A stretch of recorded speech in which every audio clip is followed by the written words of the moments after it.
Break Fix Podcast is all about capturing the living history of people from all over the autosphere, from wrench turners and racers to artists, authors, designers, and everything in between. Our goal is to inspire a new generation of petrol heads that wonder, how did they get that job or become that person? The road to success is paved by all of us because everyone has a story. The Mint 400 is the oldest and most prestigious of off-road races in America, held each year in the treacherous foothills of Sin City. The multi-day event features a massive vehicle parade down the world-famous Las Vegas Strip, a 2-day festival on historic Fremont Street, and 2 days of grueling off-road racing on a desolate and punishing 400-mile race course. Off-road and recreational enthusiasts come to watch 500 race teams in 50 classes from 25 different states and 15 different countries go door to door out in the desert. And with me tonight is my co-host, GTM'er and veteran off-roader David Drew Andrews, who you might recall from our All the Torquems and Jesus Take the Wheel episodes. Joining us is Matt Martelli, marketing director for the Mint 400, to tell us about the great American off-road race. So welcome, Drew, and welcome, Matt. Hello. Yeah, thank you. Thanks for having me on. Absolutely. So Matt, let's jump in with the first question we always ask people, which is, what is the origin story? There's always some how it all got started that people have forgotten about. This race has been going on since 1968. It has a lot of pedigree. It's actually a really cool origin story that ties in with the origin of off-road racing in North America, which really spawned off-road racing all over the world. In 1967, these two brothers decided to go down the peninsula of Baja and see how fast they could do it. And they did it in motorcycles, the Eakins brothers. They were World War II vets that were back from war and kind of bored. And they're like, let's go do this, right? It got national attention. You know, there was no social media or internet at the time, but every magazine in the world covered it. These guys in Las Vegas at the Mint Hotel looked at that and went, hey, that's a really good idea. We should do the same thing. Let's send a couple of dune buggies from Las Vegas to their sister hotel in Reno, Tahoe. They loaded 2 buggies with a couple reporters and sent them. And it took them like 5 days to get there, right? Because there was no plotted course or nobody knew if it could be done. And well, it worked. And they too got a ton of attention, you know, nationally in all the big magazines. So the very next year, they're like, well, let's do a race, right? And simultaneously that same year was the first Baja 1000. In 1968, we had the first Mint 400 that year as well. And it was a loop race that they ran just south of Vegas, very similar to the area that we're running now. And it was really just all a promotional stunt for the Mint Hotel. And it just kept going from there and getting bigger and bigger. And pretty soon it was rivaling the Indy 500 as, you know, one of the biggest races in North America. I mean, who knew, right? I mean, especially for those of us here based out of the East Coast, it's like mind blowing, right? And then obviously you're talking about Vegas. So my mind wanders and you start thinking about showgirls and, you know, swingers and a million other things, right? So the race went on, lots of famous people involved in it, lots of action over like a 30-year period. And then what happened in 1988? It went dormant. So basically the Mint Hotel was sold. It was turned into Binion's Hotel, and they didn't really have any interest in the race anymore. And actually Nissan was heavily invested into it. So they ran it for another 2 years as the Nissan 400, but it just didn't have the same bite that the traditional race had, and it faded away. So about 12 years ago, a small club out of Las Vegas, Southern Nevada off-road enthusiasts, they resurrected it. And we got involved from a content standpoint. We're doing the television. And after doing that for a couple of years, we, you know, looked at the opportunity and said, I think we could do this, you know, like we can take all the worldly experience that we had as marketers and content producers and turn it into more of an X Games, right? Like scale it up, build more of an event around it, not just have it be about the core off-road race enthusiasts, but bring back like a lot of the glory and all the special events that it used to have. We've been doing that for the last 10 years. It's funny, when I looked back over the history of the Mint 400, especially in that time period between 68 and 88, my eyes just kept getting bigger and bigger when I looked at some of the famous racing names that were involved in the Mint 400 that I never realized. I mean, folks like Parnelli Jones, Al Unser, Rick Mears, Roger Ward, you got Mickey Thompson, Ivan Stewart, Jack Flannery, Bill Muncie, even TV stars like Steve McQueen, who is a known petrolhead, were involved in the Mint 400 at some point, especially in those early decades. And it's like, holy cow, how did we not know about this? In today's world of the Mint 400, are there other petrolhead celebrities involved in the event? Oh yeah, tons of them. And that's really been one of the coolest things about this, is that that's part of the DNA of the Mint. Having this inclusionary event that you really didn't know anything, you could still come try your hand at the race. And so we've had Patrick Dempsey race it actually twice. Cowboy Cerrone got introduced to it last year, and now he's like deep into off-road racing. He became an addict like all of us. Lots of different UFC fighters like Dominic Cruz have come and raced it. We've had Jensen Button, Formula One champion. Oh, wow. And the list keeps growing and getting bigger. It's really cool and fun, to bring those guys and share it with them and see their reaction, because they're either used to not having this much fun, or their forms of racing that are very controlled. They're very different than what the Mint 400 is. I always describe to people, the Mint 400 is like if you took every fighter in the UFC and put them into the ring at the same time. That's what it's like. When you're thrown into that event spectacle, it's really something that attracts a lot of crazy people, really, to simplify it, right?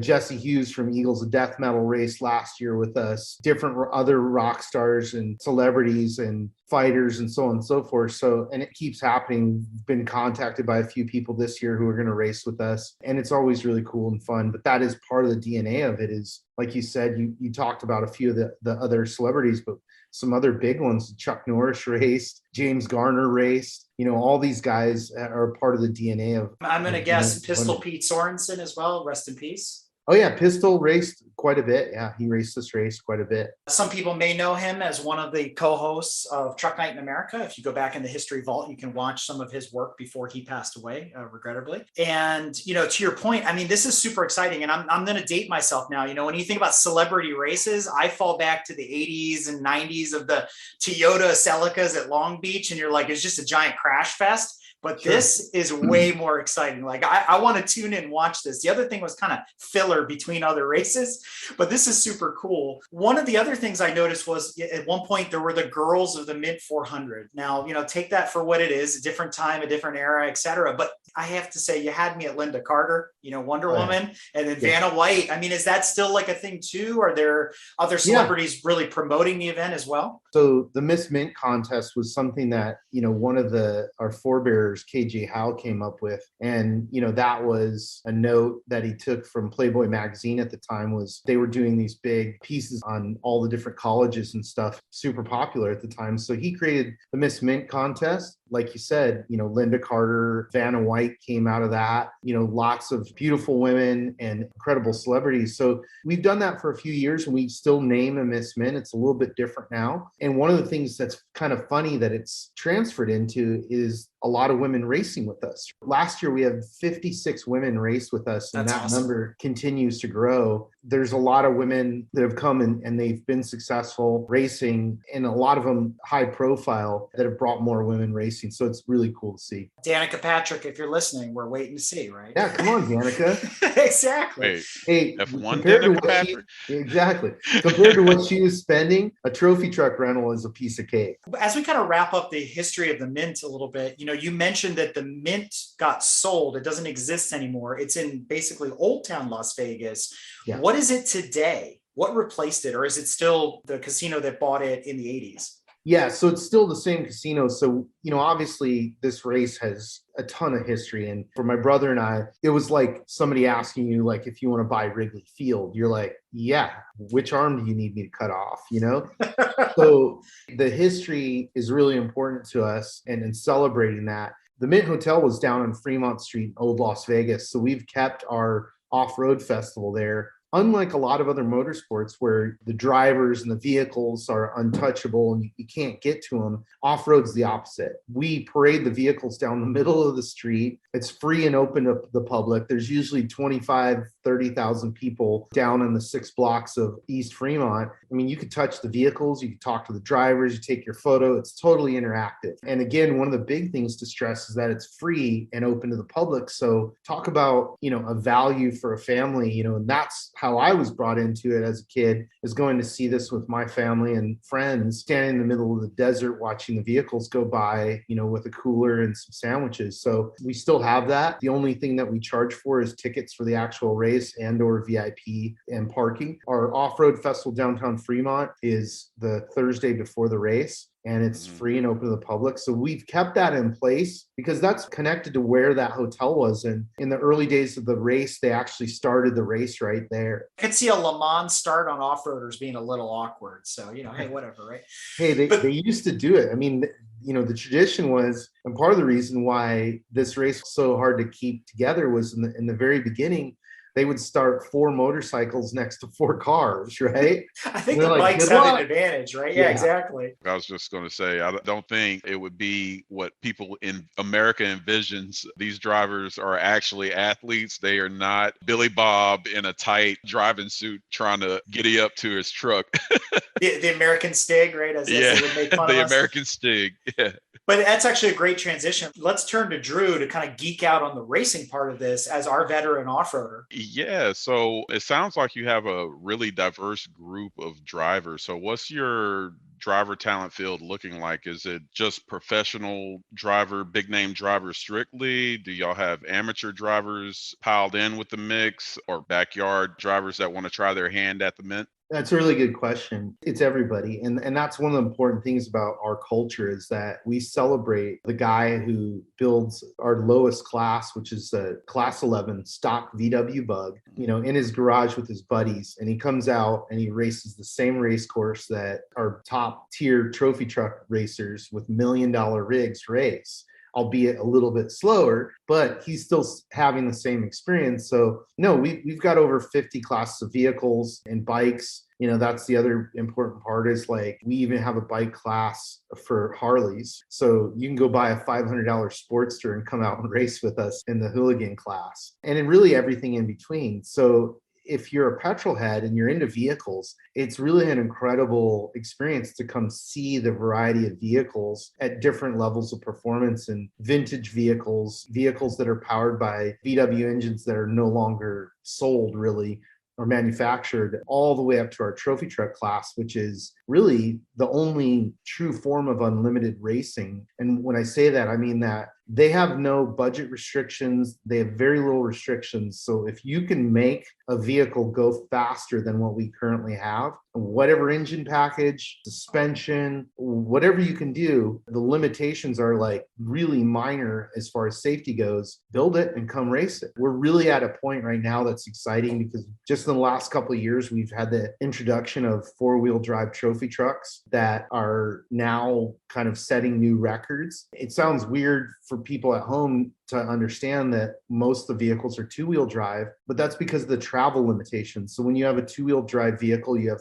more suspension travel. And just in the last few years, they figured out how to get the proper suspension travel out of a 4-wheel drive vehicle and allow it to live through our rough course. That's interesting because I saw the all-wheel drive trucks on your Mint 400 highlights of 2020. And I was like, wait a minute, when did we start doing all-wheel drive trophy trucks? And I said, that is a dangerous combo when you can get all 4 wheels to get traction on those jumps.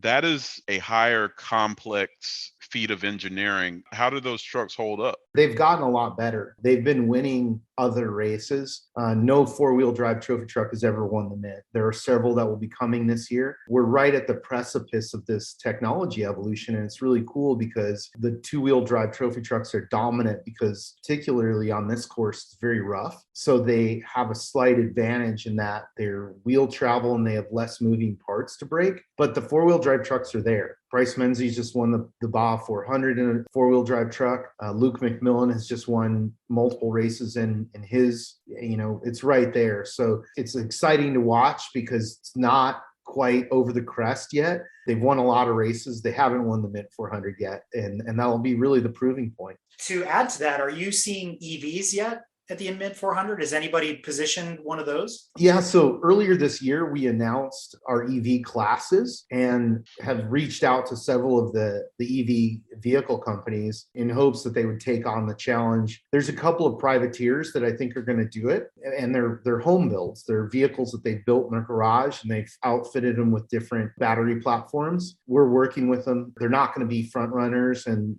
likely they're not going to be able to finish all 4 laps because of the limitations of current batteries. One thing that we're very open to is if you have a vehicle that we think is worthy, a technology that you think is worthy, we're very open to creating a class for you and working with you.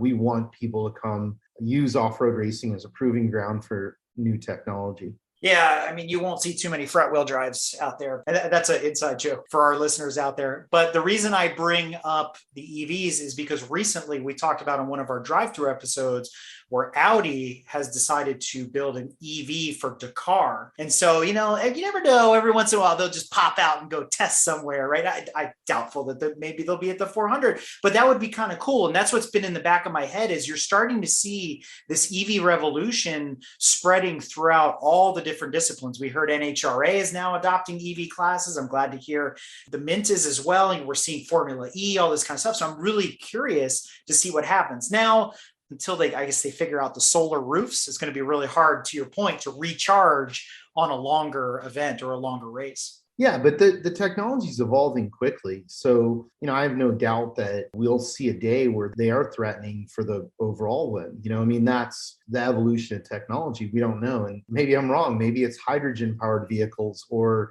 something else that we don't even consider at this point. But that's the beauty of what American off-road racing is it's more cowboy than any other form of racing. So we're very open to trying things. We don't have this super rigid rule set of like, hey, we're never going to do that, or it's got to be this way, or what have you. We celebrate kind of the funk. Going back into the history, and like one of the other cool things I love about the Mint is all the sedans, and people raced RVs and a tank. And That's awesome. Wait, a tank? Oh, yeah. It was the U.S. Army entered a tank. It started. I don't think it went very far, but and same thing with the RV. Like there was a famous off-road RV called the Condor, and they came out and were trying to sell their brand of RVs and used the Mint as a marketing tactic. So really cool. I mean, we have military classes of vehicles that come out and race with us. So last year we had 5th Special Forces Group come out, and they started last on the line out of the limited class. They drove the vehicles that they actually use in combat, actually kind of did retrieval for us of all the people that were broken. So it was really cool. Oh yeah. Retrieval would be great with an M1 Abrams. Yeah, I was thinking the same thing. Just come up there with your jet powered tank and just, hey guys, I'm actually going to race you.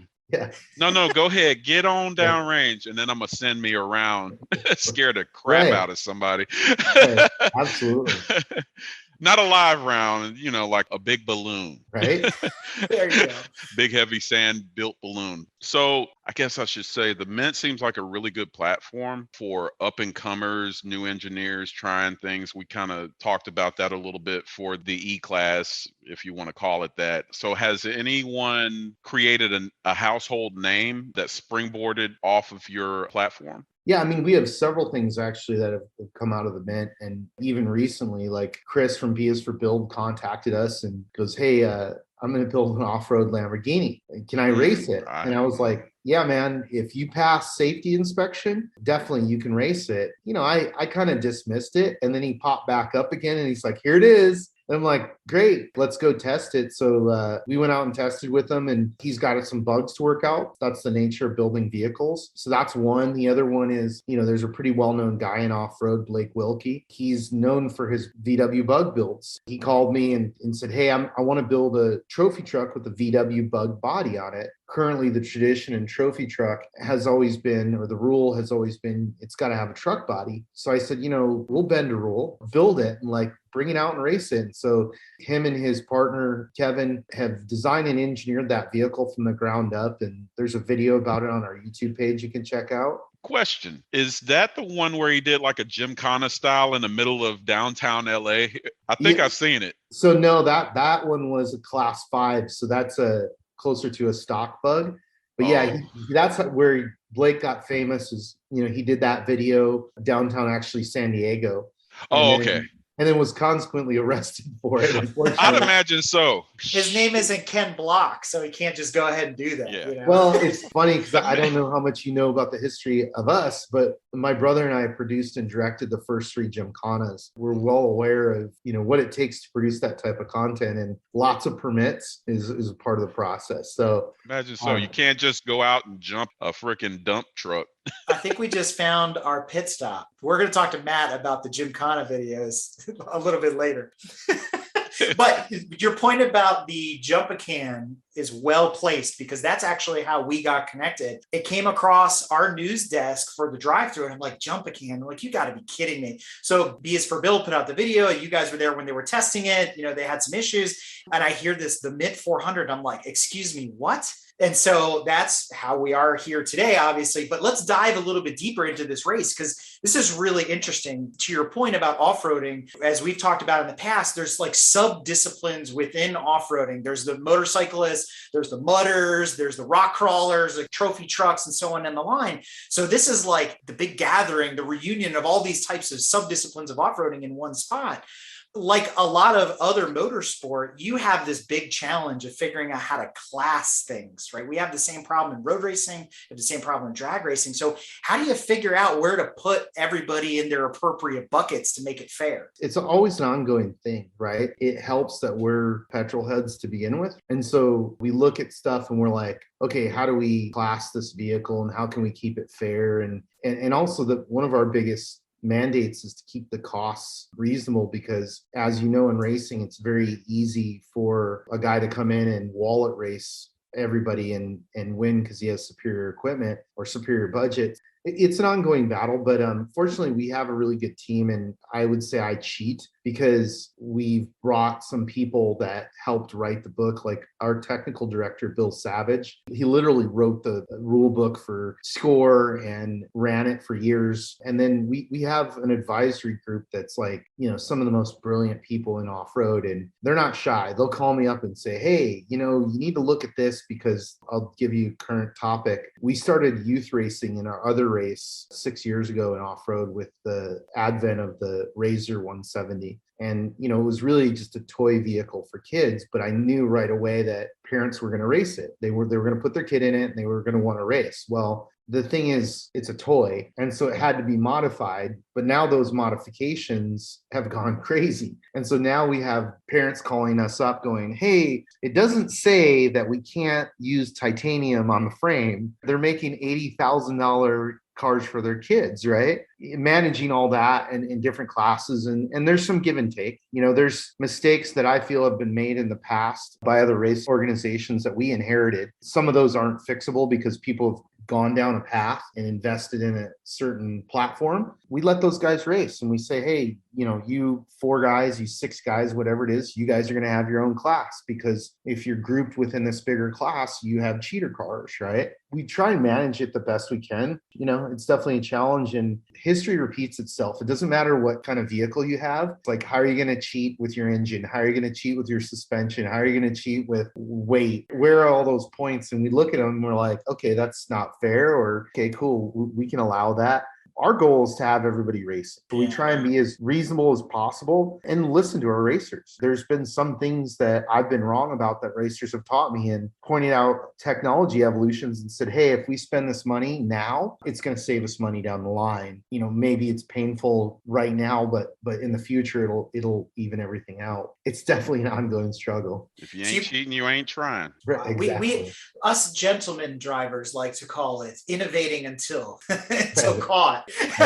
or told otherwise. But no, all kidding aside, actually, you brought up a really good point about the youth racing. What's the minimum age? Do you have to be a licensed driver, like 15, 16 years old, or can you be younger than that? How does that program work? Our youngest drivers are 6 years old, and they're not driving on the bigger course. We have an infield course for those kids. It was important for us to get those kids involved and give them a positive experience, because that's breeding future generations of off-road racers. And we've never really had that up until the advent of the UTV. A vehicle prior to that was called Trophy Cart, which was a purpose-built youth vehicle, but they quickly got really expensive. So it priced out most of what I would call, middle-class America. So UTVs have just exploded, and they brought us a lot of new people. It's been fantastic. We really love those vehicles. And UTVs, for our listeners, that's something like a Can-Am or a Polaris or something like that. Yeah, so there's several manufacturers now, Polaris being the dominant one, Can-Am,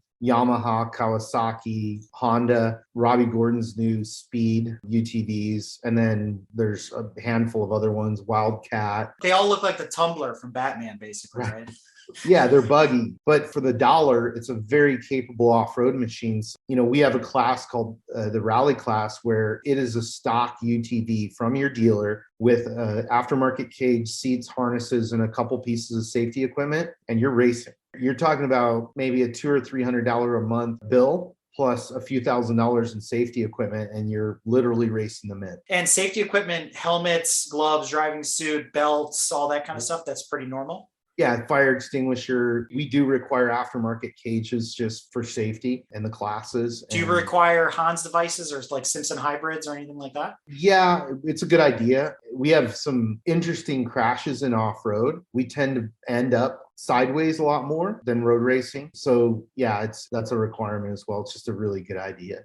Before we get even deeper, let me ask you this side note question. What's the coolest thing you've seen run the Mint 400 in all your years working with it, or your favorite out of all of them? There's a car that raced with us 2 years ago. It's a vintage car. It was one of Mickey Thompson's Challenger cars. So he had actually built this vehicle specifically for the Mint 400. He came out and raced, and it never finished. And then he was killed a few years after that. That car sat dormant. Then it was purchased by a friend of mine who restored it. That's one of the coolest things about the vintage vehicles and off-road is people race them. They don't just restore them and go, hey, look at this beautiful machine. They bring them out and they bang the crap out of them, scratch them, and they use them for what they were supposed to be used for, right? Then they clean the vehicle up and they paint it again and, try and get it all shiny again.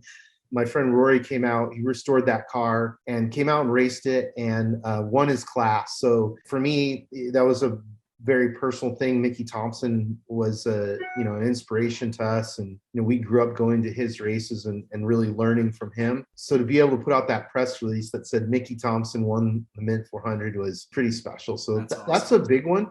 But I would say I really love the builder culture, right? So one thing that's important for people to understand is, other than in the UTV class, we don't have any major factories involved. So the evolution of technology is being pushed by different companies like Fox Shocks and then some small builders. So one of the lead companies right now that's been pushing the four-wheel drive revolution is Mason Motorsports. These are just regular guys. I mean, originally they weren't even trained as engineers, but they've created technology that will change street vehicles, because it starts in racing and then gets integrated into street vehicles by sort of an osmosis. What they've been able to design, build, and achieve is incredible, as well as a lot of other builders. These aren't big companies. These are generally family-owned businesses that are super passionate about making a vehicle go faster in the desert. What's like one vehicle or a couple of vehicles you never want to see come back to the Mint 400? You don't have to name names, but just be like, Honestly, I don't think any. I look at ourselves more like a fight promoter. It's up to you to train and get in shape and all the analogies of a fighter versus a racer, but I'm not here to dictate to you how to have fun, how you choose to have fun. I'm just here to put on the event. And if you want to have fun, in a poorly prepped piece of crap vehicle, and that's what, you can afford or whatever, that's cool. Because I can tell you personally, I've raced dozens and dozens of different classes. I've never had a bad time. I've raced in class 11, Jeep speed, bikes, UTVs, like all sorts of classes. And I continue to do such because it's fun. I think it's cool. I like to get into Mix it up. different vehicles and go, all right, this is odd. I got to make adjustments and this is what this vehicle's capable of, and just go have fun in it. So I think there isn't a vehicle that I ever looked at and went, man, I hope that vehicle doesn't come back. Now there's people that I'm glad that haven't come back because they're a giant pain in my ass. But, again, it's like, I kind of take it all with a grain of salt and go like, we're attracting a lot of egos and a lot of weirdos, truthfully, a lot of fun people. You know what I mean? Like, it's fun. Like sometimes, I'm challenged in certain situations, but I look at it and I'm like, this is off-road racing, man. Like, we're like almost the opposite of every other form of racing, where it's like, we don't want to be prim and proper and hold our pinkies in the air. It's like, no, man, this is through and through American Wild West off-road racing. It's gnarly. It's a spectacle. It's a little bit chaotic. By the end of it, you're going to have a blast. Whether you're a racer, a spectator, you're going to come away and you're going to be tired, but you're going to be stoked, Give Matt a break, people. The man's trying to run a good event here, and you over here trying to act like y'all gonna get something. It sounds awesome, though. It sounds like controlled chaos. It's amazing. Yeah. Exactly. And like, that's the thing, is one of my favorite things is being at the race site and seeing these guys come across the finish line. Even when they don't, they break down, they come over to me and they're like, that was gnarly. That was a blast. I can't believe we got to wait a year to do it again, and for most of us, we're never going to go to war. This is the closest thing that we're going to have as far as a war simulation. It's going to test you. It's going to test your vehicle. It's going to test your friends and family. And I think you quickly find out what you're made of. It also reshapes your thought processes, because it's very easy to get into these situations and be like, oh man, this sucks. It was horrible. I was cold. I was hot. It was sweaty. I got nerfed, stuff broke. I spent hours in the desert waiting for somebody to pick me up. But at the end of the day, you're smiling and you're like, wow, that was awesome. That experience was totally awesome. Putting everything together and testing your system and going to war and all that stuff, it has to be accounted for. So what's the format like? How is the point-to-points track? Is it just one big circuit? Do you have multiple circuits? How long are the circuits? And is it GPS tracked, or is it good old stopwatch tracked? How does that format look? Yeah, let's talk about the race itself. I mean, we've been talking about everything else but it. Yeah, no, those are good questions. So we run on a 100-mile loop just outside of Las Vegas. So it's 4 laps of 100 miles, right? Which actually makes the racing very interesting, because every time I watch pavement racing and they go, oh, the course is going to get deteriorated, I'm laughing, because I'm like, we have boulders the size of refrigerators that get thrown into the course lap to lap, and it changes radically. So it's a lap race. We have timing and scoring, just like Formula One. And we actually have trackers on the vehicles too, so that we can keep track of them in case there's an emergency, and or make sure that nobody's course cutting, because 40 miles away, it's difficult for us to see what people are doing. We've got the whole course filled with course workers and key locations. You're started by class. So depending on the size and class of vehicle, you start within the same class, and those starts are staggered. We start 2 by 2. So you would go off next to somebody in your class. Our top classes, trophy truck, 6100, and class 1, we qualify. So those guys qualify for position. Everybody else gets their position is actually based on when they enter the race. So wait, so they're qualifying on a 100-mile loop, or are they qualifying on a different circuit for that? Yeah, so we have them qualify on a shorter 5-mile loop. Which is still substantial. That's longer than most racetracks or road racing tracks. No, totally. Well, we try and mimic the variety of terrain, because you get guys who specialize in certain things, and we try and make the qualifying as fair as possible, right? So it's not too rough, it's not too smooth, it's not too soft. Same thing with short. It's like we have off-road short course racing, so those guys are very good at qualifying. Desert racing it's like Daytona or Le Mans. It's a long race, 6 hours. Yeah, it's an endurance race. So it's more about the mental game of challenging or beating your own mind, not killing the vehicle vehicle. You got to beat the Mojave Desert, which is the most difficult opponent there is. And then you've got to beat all your other racers. So the dynamics going on are pretty wild. It's all 400 miles in one shot. It's not like a rally where there's stages and stops and breaks to fix and like extended pit stops. It's 400 miles continuous, right?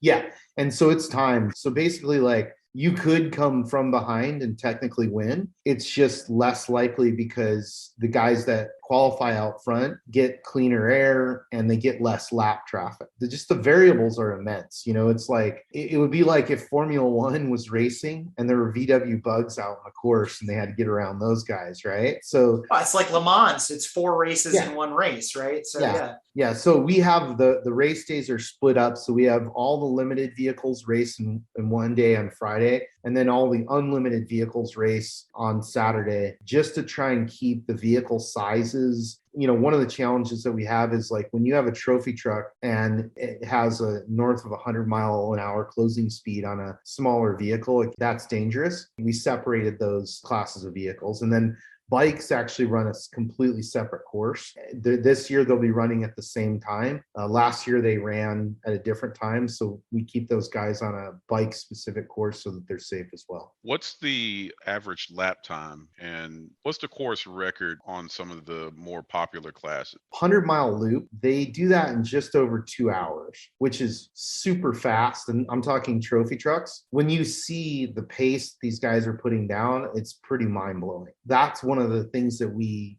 fell in love with as kids. And, as promoters, we really wanted to bring that to the forefront and showcase these vehicles, because the technology of a trophy truck dancing over 3.5-foot whoops over 100 miles an hour is just mind-boggling. That suspension technology is the same suspension technology that's in Raptors, that's in Jeeps. Everybody driving around the street now going, oh man, this is a really bitchin' ride. That's because of what we do in the desert, and especially I got to give props to Shocks, and they literally started, one of the main guys who designed a lot of the shocks, John Marking, raced them in a buggy in a lower class and peed blood for 3 days afterwards and said, I need to figure out this suspension stuff. Lap times vary wildly, so there's some of the lower classes only do 2 laps because they simply wouldn't make 4 laps, in less than 16 hours. So we have a closure limit with the BLM of 2 days. So we've got to, kind of cram everybody into those 2 days. But that 2-hour mark is just a blistering pace. And every year they get faster and faster. And this race started out and it was really just survive it. It was just get through 3 laps. And on the last lap, if you're there, you're probably going to podium, especially at the top level. It's turned into a sprint. It's pretty wild. And then you have going down in the different classes. Then it's 3 hours and 4 hours, 6 hours, and so on and so forth. So I think people don't really understand unless they come to it and they go, okay, class 11 guys are out there. They're in a car for 12 hours, right? Completing 2 laps. Pretty incredible variance. That is amazing. Ladies and gentlemen, for those of you who have never exited your zip code to go to Meemaw's house, if your grandmother lives 400 miles away, on average, it is going to take you 5 to 6.5 hours. And that's if you're doing 80. They're just over 6 hours with a total of 400 All miles. right. Well, that's still amazing because, you're going down the interstate and you're doing that same time. That's smooth ride. Yeah. You literally said they're in the course. And if anyone takes the time to research and review the videos and you see what the suspension is doing, these are not like little railroad tracks these people are going over. They're going over like massive moguls and boulders. Unbelievable. That is pretty cool. It is a sight to behold, that's for sure. So is the race televised? Like, for those of us that can't physically be there, will we be able to tune in, live stream, or watch it on TV or something like that? Yeah, both. So we live stream it during the event. We have 2 days of live streaming, and that's free.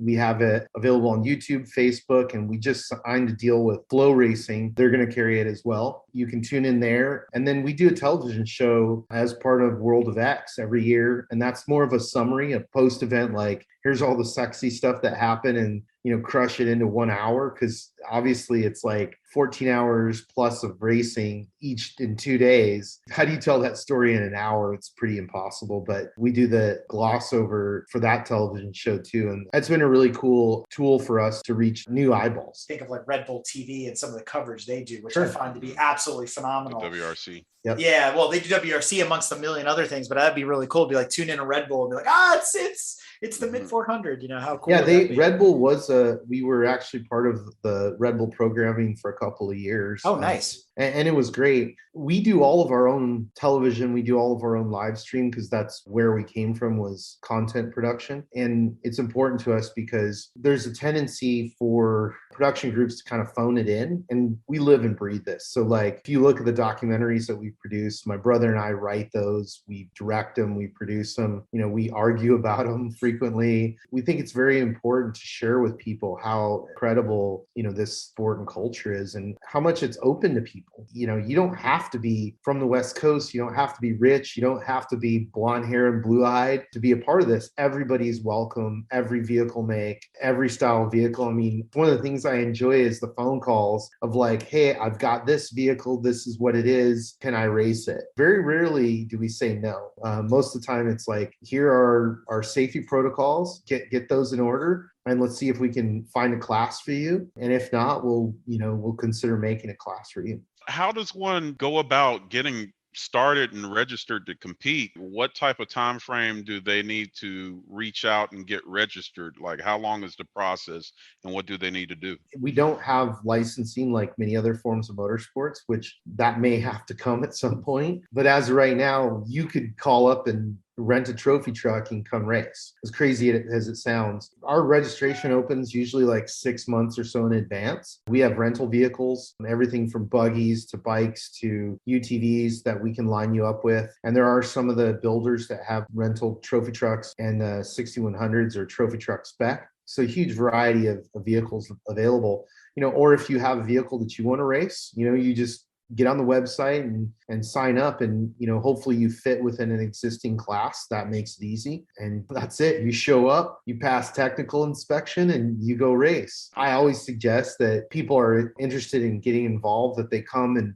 join a team and chase and kind of learn the ropes first, just to get acclimated, because I think you're going to have a better time. It is pretty daunting. I've had a few instances where people are stuck way back. We have a large mountain that we race around, and all of a sudden you're like, I'm out of cell service. I'm in the middle of nowhere. Does anybody know I'm here? Fortunately, we have a good safety crew and sweep and all that stuff, and we've never lost anybody.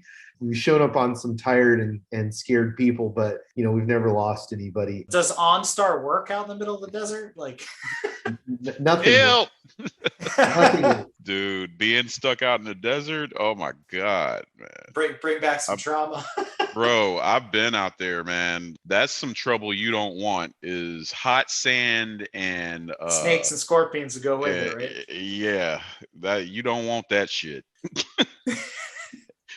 It's funny because, again, we have tracking on everybody, and it's satellite direct. So that's really the only way to do it. But you're off the grid. And what's funny is you're really only not even 20 miles outside of Vegas, and it just drops off into the Mojave. I mean, the Mojave Desert is, if you haven't spent time there, it's just absolutely beautiful. We still have bighorn sheep, mountain lions, and all sorts of animals. Thank you, Jesus and GLONASS. That's right.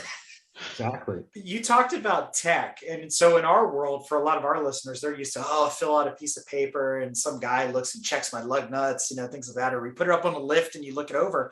So how does tech differ for an event like the Mint 400? Is it done day of, or is it done ahead of time? And we call it tech and contingency, and that's really part of our off-road festival. So what happens is you show up with your vehicle, you parade it down Fremont Street, and at the very end of Fremont Street, our technical inspection goes through and mainly checks safety. Usually the vehicles have some sort of previous tag on them from other races. So we know like, hey, this cage is correct. And like a logbook type of, yeah, exactly. Yeah, a little bit. It's pretty easy to look at a vehicle and go, okay, that's not up to snuff. Every single vehicle, every single bike gets teched 2 days before the event. It's off to the races from there. So what happens if you fail tech? I mean, obviously a minor indiscretion, you could probably fix it then and there, but something more major, do you have the opportunity to try to rectify it, or are you pretty much disqualified? No, you have the opportunity to rectify it, but being that we only have a day or so before the event, it's a tight time window. What we typically do is if somebody has a question, we try and steer them in the right direction and look at their vehicle before they get to that point and steer them in the, really just get them ready for that, because the last thing that we want to do is fail somebody and not allow them to race. Which actually gets us back to another point that I wanted to bring up, and Drew was kind of alluding to with registering for this event. You've said several times it's a festival. It takes place over several days, right? There's all sorts of different events and attractions and things that are available. So obviously there's a costing structure. That's what's going to be on everybody's mind. What does it cost to do this? You mentioned the Fremont part of it is free if you want to come out and check out the cars, but how much does spectating cost? How much do the tickets cost? What is the entry fee like? Is it dependent on the class? How does that all break down? Yeah, entry fee depends on the class, bikes being the least expensive, unlimited vehicles being the most expensive. And they're really at that price, they're only a few $1,000s, which is in my eyes very low considering what they're going to be able to do. Cheaper than a LA Lakers game, right? Spectating's $15. Can't beat that. Yeah, it's super minor. We have a really bitchin' VIP area with an amazing chef, Drew Deckman, a good friend of mine who comes up from Baja and does all of our food. And that's a couple $100 a day for, shade, heat, food, drink. That's the way to do it. That's why awesome. we started that. Hey, Matt, come on, man. Hook a brother up. Let me get one of them VIP tickets. Let me tell you something. I guarantee you end up adding weight. it's part of the danger of it. I'm okay with that. Yeah, no, I'm with you. It's like, what happened? Well, I was 2 days in VIP at the Mint. I put on about 10 pounds, right? you lost 20 in water weight though from sweating out in the desert. Oh, definitely. I can see it now. I'm going to be on my 500-pound life. But what happened in your life? And their story is usually, oh, I was abused. No, I went to the Mint.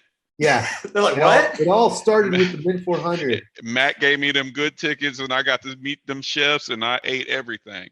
Yeah.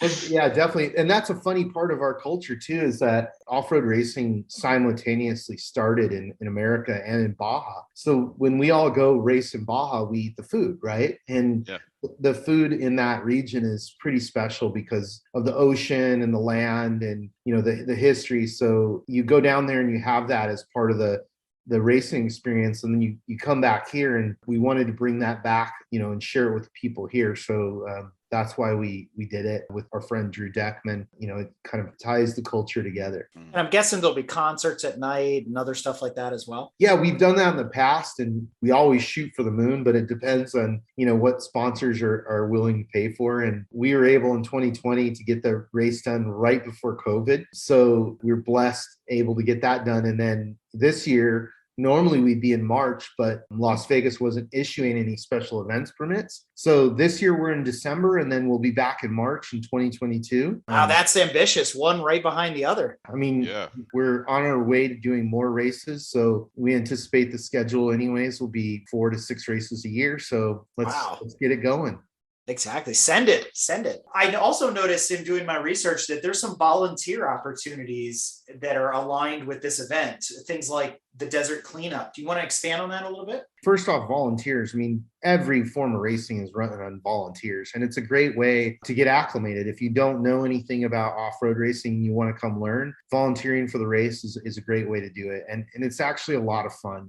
We have all sorts of different positions to fill, from track positions out on the course to people that are helping us with timing and scoring, teching the vehicles, like really everything. So it's another part of the event that I really enjoy, is meeting all these people that come from all over the United States and even the world. We have some good volunteers that show up every year from Japan. And the first year they showed up, I'm like, I don't know how we're going to do this because my Japanese sucks, but we use some sign language and we got it figured out, but it's really fun. In addition to that, there's always been this big misnomer that off-roaders somehow destroy the desert, and that's far from the truth. We go out in the desert because it's beautiful and it doesn't look like the city. It's not trashed. So it's important for us to be good stewards of the desert. So a few years ago, we decided to lead by example, and we started the Mint 400 Desert Cleanup. And we talked to a local group that does trash logistics, Republic Services in Las Vegas, because we quickly found out that one of the most expensive things about doing desert cleanups was paying for the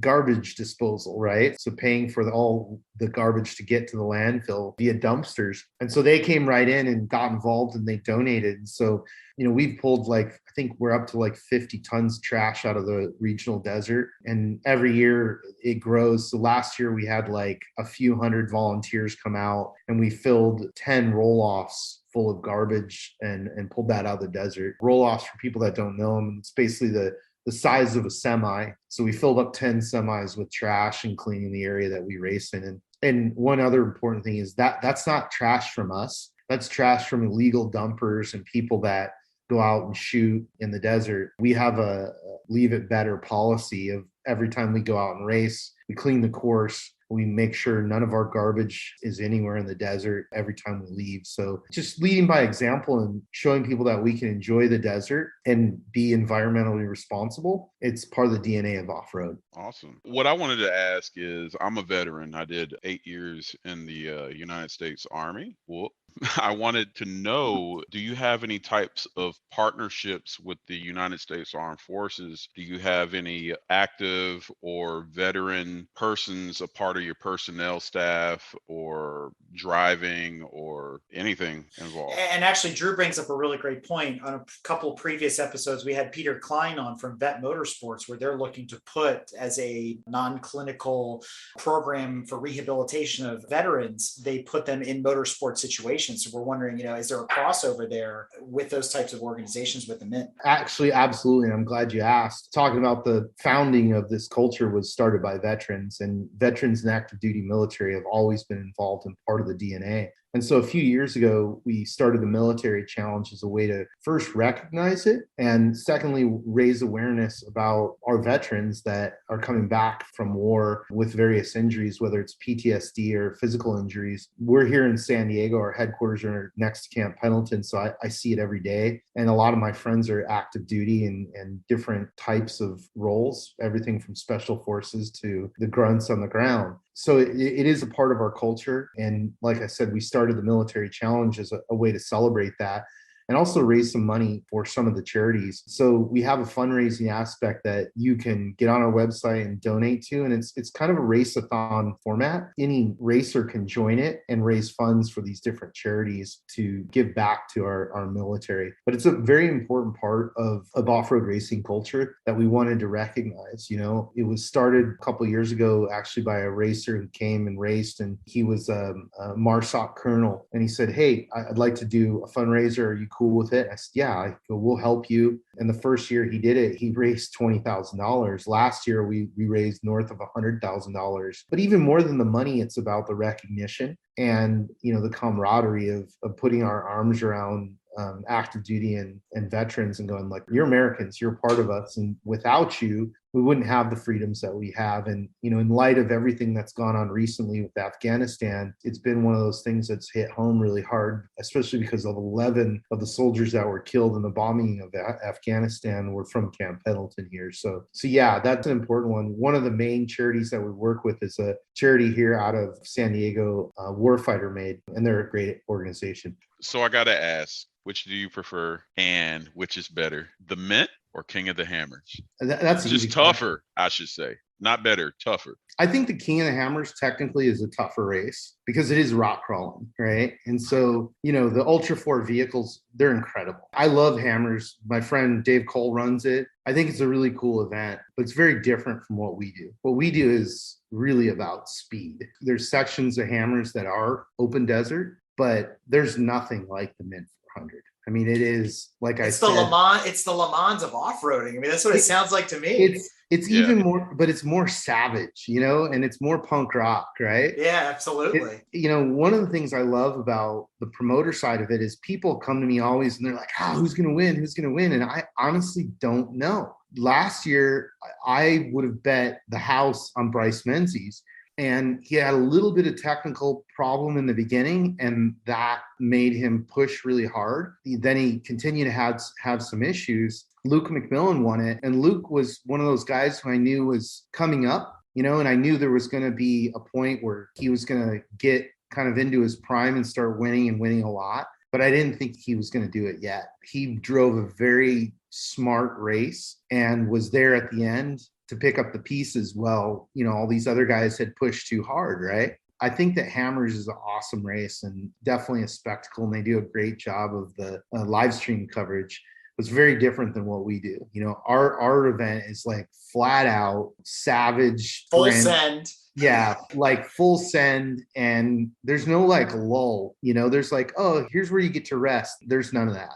And even different from the other race that we love, the Baja 1000. That's a fantastic race. Has less racers. It's a longer race. It has it's more like Dakar. So yeah, it has more graded roads and more kind of pavement sections where you get to rest. So it's just a different beast altogether. It's really cool, and there's no place like Baja. But in terms of like the absolute spectacle that you can drive up and watch go down, there's nothing like the Mint. It definitely takes the cake. Absolutely. And what I think is fun about all of this and all these different episodes that we do is that at the end of the day, we share a common bond as petrol heads. I think we can all really respect each other's disciplines and draw from one another, and also draw parallels, right? Where, like we're talking about, this is like the Mint is like, like Le Mans, and Baja is like Dakar and this and that.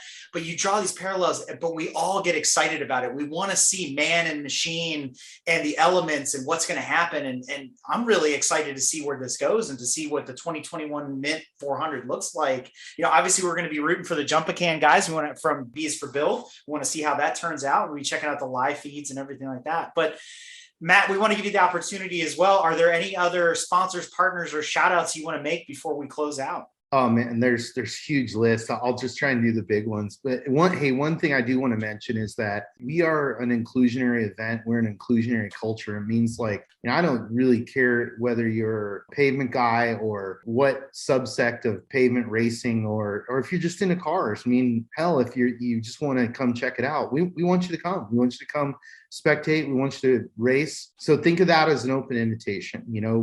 That's really important to me. And we've been successful in bringing racers from many different disciplines out to really just have fun, and come try our form of racing, as well as, different spectators, right? As far as shout outs and everything, there's so many. At first, my team here, like, I live, breathe, and eat and sleep this, and we've got a fantastic team. My brother's my partner, my cousin works with us, and he's like my right hand, and then some of our sponsors, like, we have an amazing relationship with BF Goodrich Tires, multi-year relationship with them that continues to grow. I can't talk higher about their product. And even they just launched a new navigation app for off-roading called On Trail. That's really cool. And just really all of our sponsors. We have a lot of sponsors that support us, and it's really cool. Most of them have been with us for years, and we continue to gain, new sponsors, because we really work our ass off to give value back to them, and grow our reach and grow the reach of off-road racing and,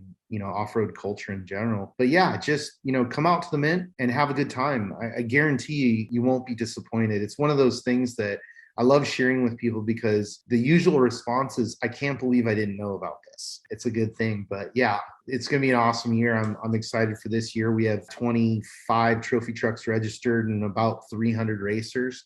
December is going to be a big year. It'll be a bit cooler than we're used to, but that's off-road racing. We race. There's no rain delays, and there's none of that in off-road racing. We race regardless, and that's part of the deal, right? Yeah, we need to get you guys out there, and especially in that VIP tent, right? Absolutely. Yeah. You see, that's my boy, Matt. All right, now I'll be waiting for I them see you. tickets. Very cool. Well, Matt, I have to say this has been an education. It sounds absolutely epic, and we're looking really forward to it. And for our listeners out there, there is no other off-road race that allows fans the thrilling experience of watching the top off-road race teams from around the world battle for fame and glory in a festival setting like Las Vegas. So to learn more about the Mint 400, be sure to visit their website, www.mint400.com, or follow them on social at the Mint 400, and reach out to Matt for more information as well. Be sure to buy your tickets as they are coming up soon, because the Mint will be on which weekend in December? December 1st through 5th. Well, Matt, thank you so much for coming on the show. This has been an absolute pleasure. Can't thank you enough. Yeah, thanks for having me. It was fun, guys. I really appreciate it. And Drew, thanks for being my co-host. Hey, thanks for having me, man. That's right, listeners. If you enjoyed this episode, be sure to check out our Patreon for a follow-on Pit Stop minisode.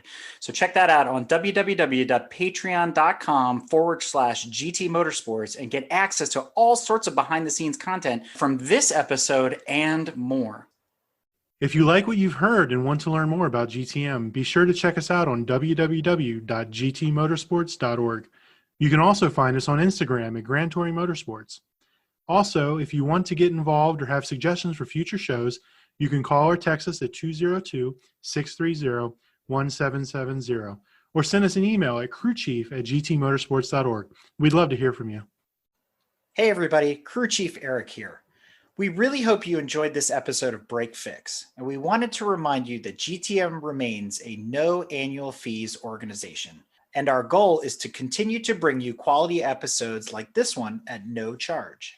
As a loyal listener, please consider subscribing to our Patreon for bonus and behind-the-scenes content, extra goodies, and GTM swag. For as little as $2.50 a month, you can keep our developers, writers, editors, casters, and other volunteers fed on their strict diet of Fig Newtons, gummy bears, and Monster. Consider signing up for Patreon today at www.patreon.com/GT Motorsports. And remember, without fans, supporters, and members like you, none of this would be possible.